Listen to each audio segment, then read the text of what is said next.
ఇవాళ ఎన్టీఆర్ జిల్లాలో సీఎం చంద్రబాబు పర్యటించనున్నారు. మైలవరం నియోజకవర్గం ఇబ్రాహీంపట్నంలో కృష్ణా గోదావరి నదులు అనుసంధానం చేయబడిన పవిత్ర సంగమం దగ్గర జలహారతి కార్యక్రమంలో ఆయన పాల్గొననున్నారు. అనంతరం అక్కడ ఏర్పాటు చేసిన బహిరంగ సభలో ప్రజలను ఉద్దేశించి ప్రసంగిస్తారు. ఇక సీఎం చంద్రబాబు పర్యటన నేపథ్యంలో స్థానిక టీడీపీ నేతలు, అధికారులు దగ్గరుండి ఏర్పాట్లను పర్యవేక్షిస్తున్నారు.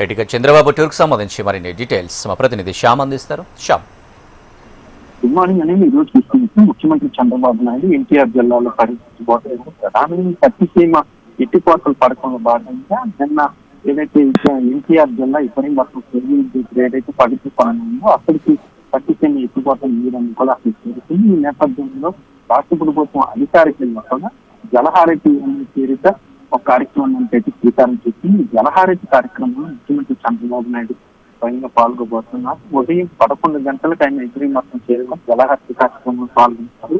అనంతరం అక్కడ ఏర్పాటు చేసిన ప్రజలను ఉద్దేశించి బహిరంగ సభలో కూడా ఆయన మాట్లాడబోతున్నారు. ప్రధానంగా ఎత్తిపోతల పథకానికి సంబంధించి ఎప్పటి నుంచి కూడా ఈ పనులు చెందిన ఇటీవల ఈ పథకం ఎత్తిపోతల పథకానికి పూర్తయింది. ఈ నేపథ్యంలో అక్కడి నుంచి కూడా నీరు ఈ పవిత్ర సంగమాన్ని చేరుకుంది. ఇప్పటికే ఈ పవిత్ర సంగమం తీసుకుని కృష్ణా గోదావరి నదుల అనుసంధానం అనేది జరుగుతోంది. ఈ నేపథ్యంలో ఇక్కడ ఈ జలహారతి కార్యక్రమాన్ని పెట్టి శ్రీకారం చేశారు. జలహారతిలో పాల్గొన్న ముఖ్యమంత్రి చంద్రబాబు నాయుడు అక్కడ ప్రజలను ఉద్దేశించి కూడా ఈ 2 ఏళ్ల పాలన అలాగే ఈ నదుల అనుసంధానానికి సంబంధించి కూడా ఆయన ప్రశ్నించబోతున్నారు. అక్కడి నుంచి కూడా తర్వాత కార్యక్రమం అనంతరం కూడా ఆయన తిరిగి సచివాలయాన్ని తీసుకోబోతున్నారు.